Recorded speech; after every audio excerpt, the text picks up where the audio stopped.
The settlement was quiet that morning, more quiet than usual. The wind swept across the rough terrain, carrying with it the dry scent of the planet.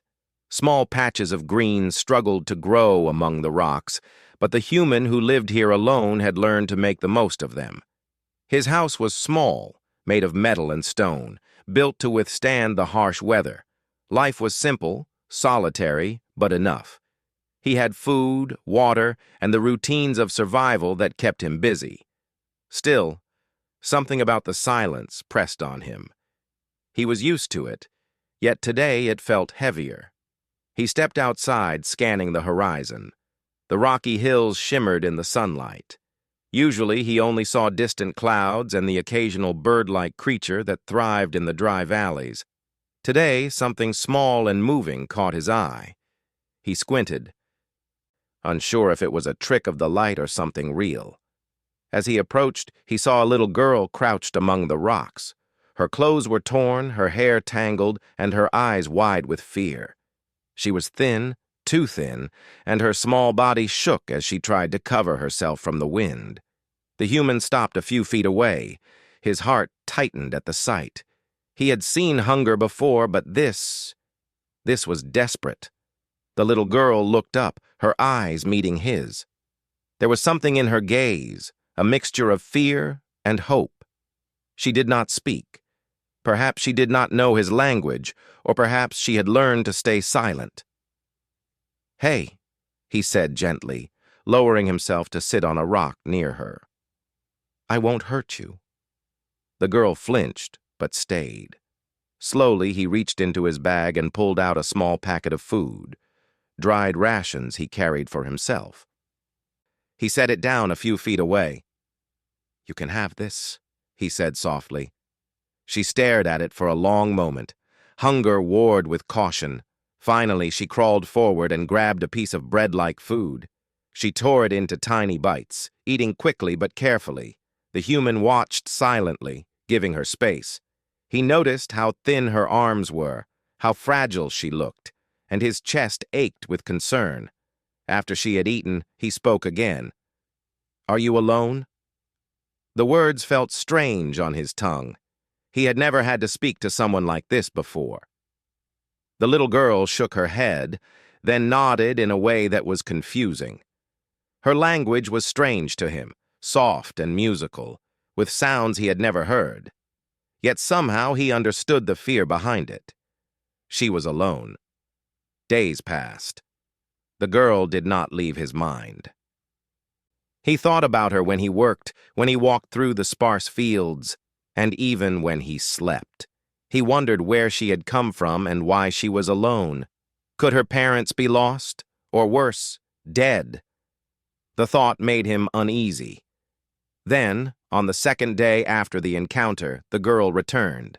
This time, she came closer, carrying a small bundle of things she had found, a few rocks, a wilted flower, and a tiny wooden toy.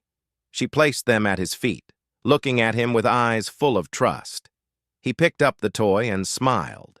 She smiled back, a small, shy curve of her lips that made him feel a warmth he had not felt in years. He decided then that he could not let her go hungry again. He gave her food, water, and a safe place to rest. For the first time in a long while, he felt the responsibility of caring for someone else. It was strange but also comforting. The girl stayed for only a short while each day. She seemed afraid of being seen, of being noticed by others. She did not speak his language and he did not know hers, but they found ways to communicate. A smile, a nod, a pointing finger. Small gestures that bridged the gap between their worlds. He began to learn more about her. Her name, he realized, was something like Lyra. She pointed to herself and said the word slowly, repeating it until he could say it too. He laughed softly, proud that he could at least call her by name. Lyra's story was simple, yet heartbreaking. She had been wandering alone after her home was destroyed by a storm. She survived as best she could, but she was hungry and scared. The human could not imagine what she had endured. He thought of his own life. Comfortable and safe compared to hers. and he felt a deep responsibility to help her. For days, he made extra food, fixed her a small bed, and even taught her simple tasks: how to gather water, how to recognize edible plants, and how to use tools safely. She was quick to learn, and her eyes shone with curiosity and intelligence. Despite the progress, there was still fear in Lyra. She would not stay overnight, always returning to the hills before dark. The human respected her caution, knowing that she had to survive on her own instincts. He wished he could keep her safe, but he also knew that pushing too hard would only drive her away. Then one morning, while he worked on repairing a water collector, Lyra appeared at the edge of the settlement. But this time, she was not alone. A woman stood behind her, tall and graceful, her eyes wary and cautious. She held Lyra's hand tightly. The human froze. The woman's presence carried authority, but also vulnerability. She was clearly the girl's mother, a survivor like Lyra, and she had come with a silent question in her eyes. Could she trust this human? Lyra ran forward, her small hand leaving her mother's grasp as she jumped into the human's arms. He laughed softly, holding her close. She looked up at him, eyes sparkling as if to say, "I told you I would come back." The mother remained at a distance, watching, unsure but hopeful. The human stepped back, giving her space. "Hello," he said slowly, carefully. I helped your daughter. She is safe here." The woman studied him, her expression guarded.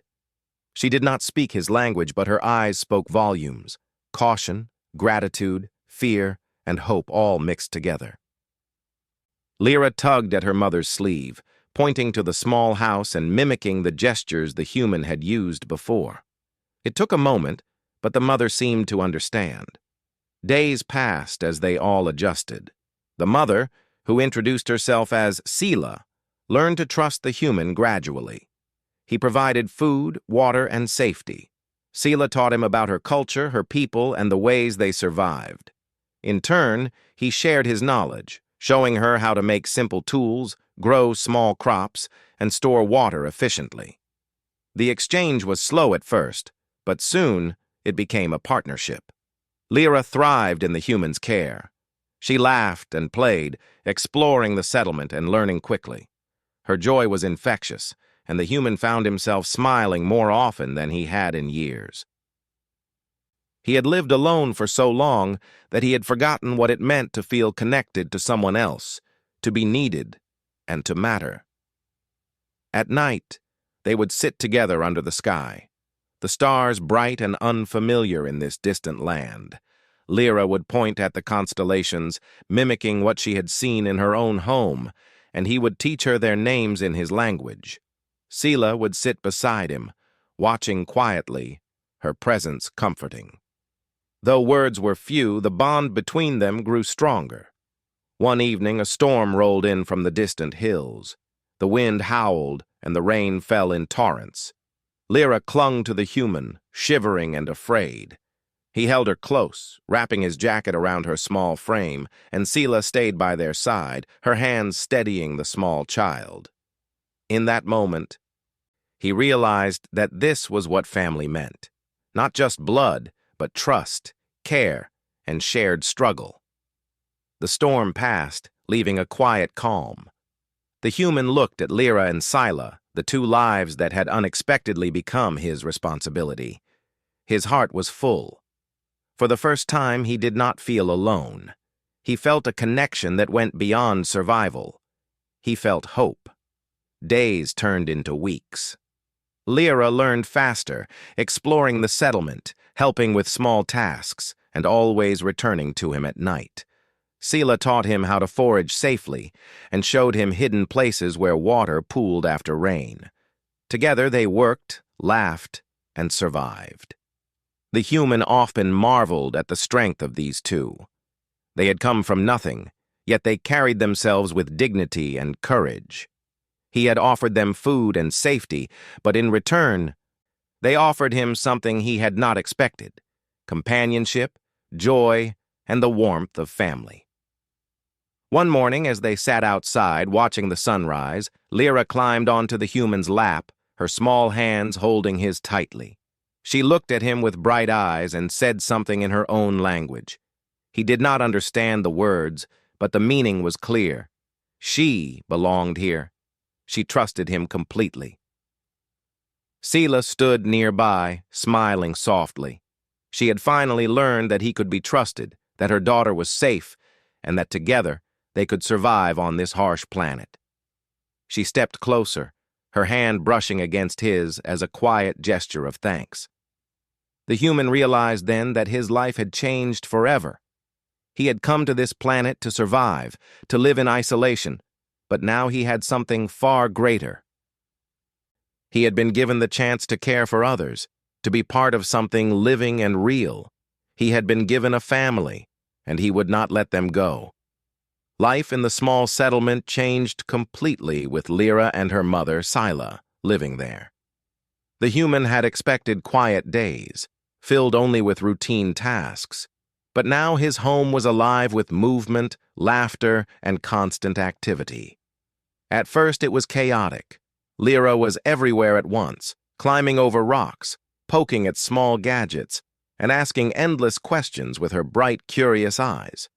Scylla was cautious, but attentive, observing everything, learning how the human lived, and teaching him about her own people's ways of surviving on the harsh planet. The human quickly realized that survival was easier when shared. Together, they gathered water from the hidden streams that Scylla had discovered, collected food from both the wild and the small crops the human had grown, and repaired the shelter so it could withstand stronger storms. Lyra loved helping, even if she sometimes made mistakes, and the human could not help but laugh as she accidentally broke small tools or dropped baskets of food. Her laughter was infectious, and even Scylla, usually calm and serious, would smile at her daughter's energy. As days passed, the human noticed small changes in himself. He had lived alone for years, relying only on his own skills, but caring for Lyra and Scylla made him see the world differently. He paid more attention to details, planned more carefully, and thought about others' needs. In return, he found joy in simple things.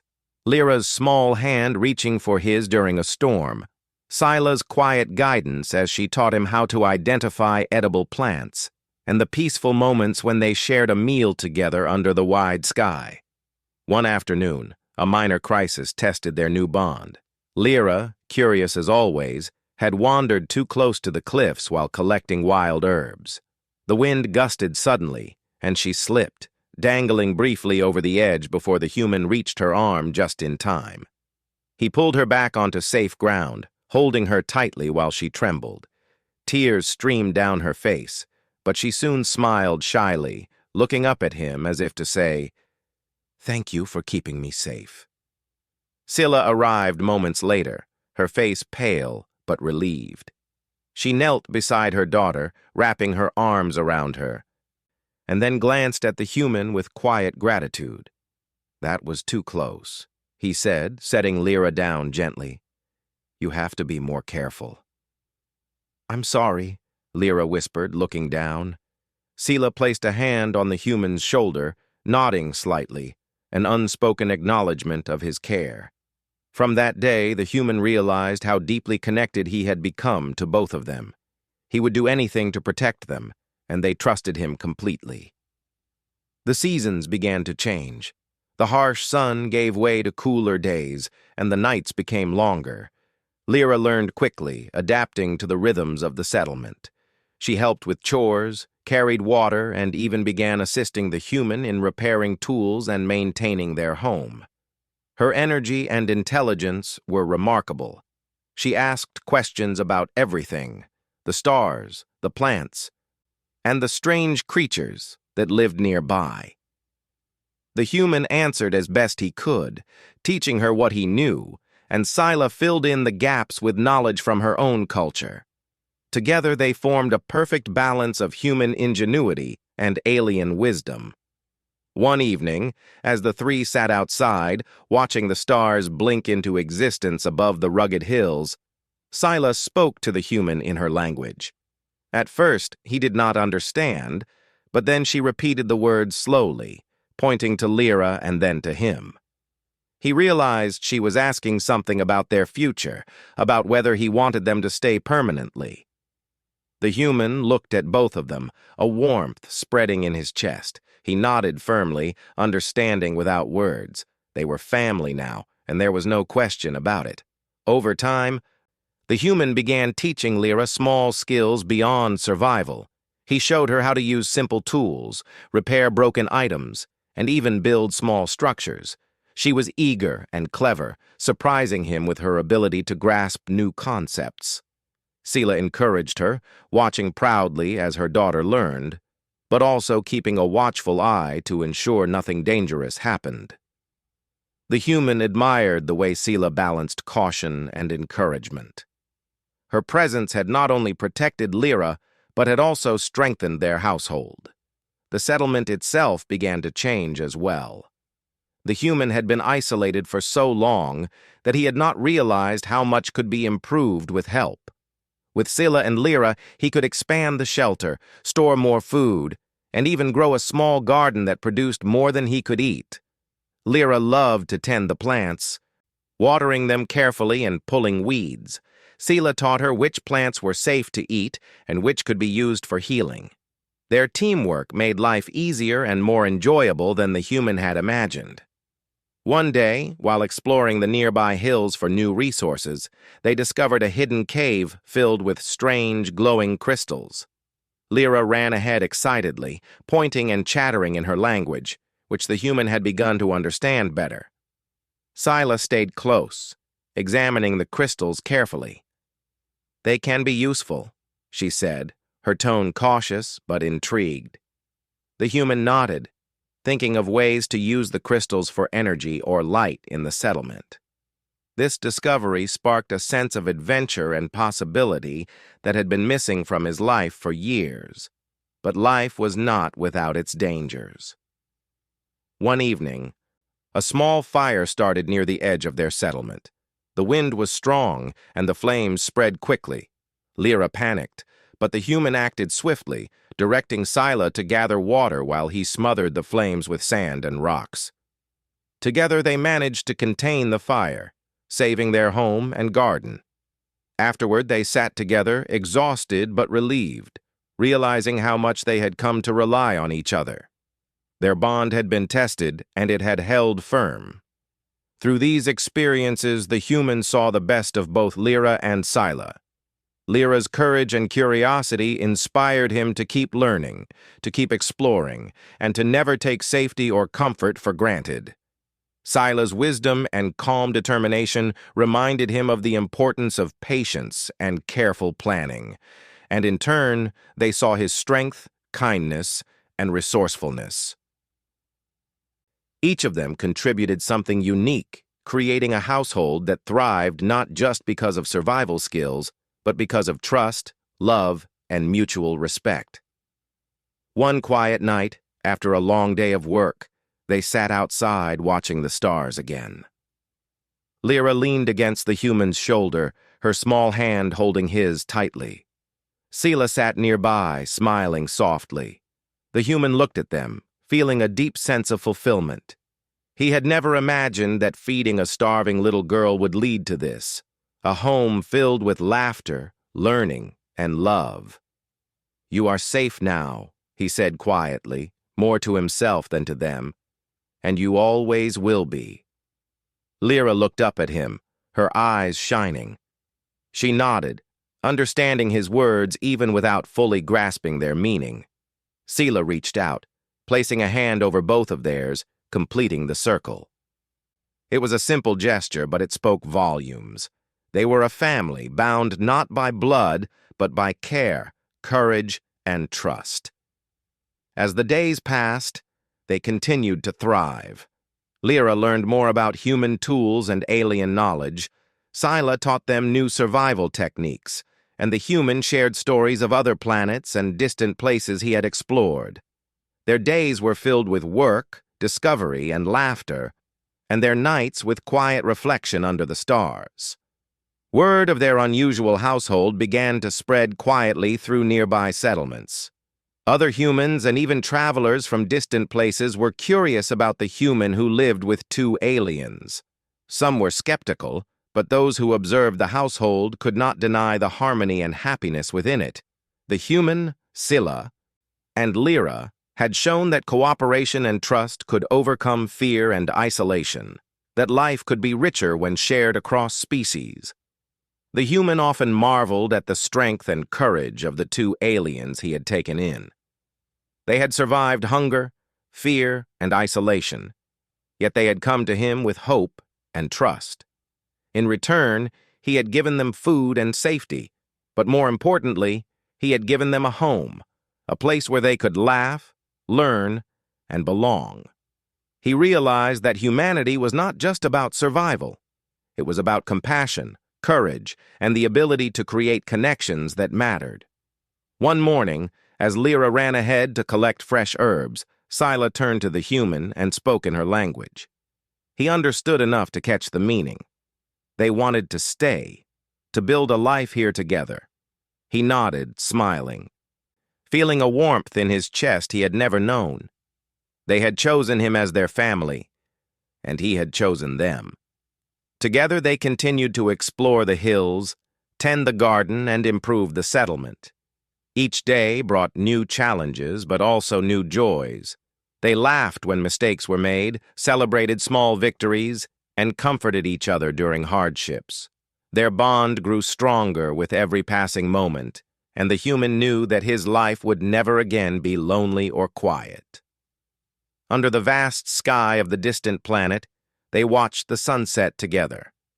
Lyra climbed onto the human's shoulders, pointing at the colors as she chattered excitedly. Scylla smiled beside him, her hand resting on his arm. The human took a deep breath, feeling the warmth of family, trust, and connection. He had survived alone for years, but now he was part of something far greater. He was part of a family that had come from hope, courage, and the simple act of feeding a starving little girl.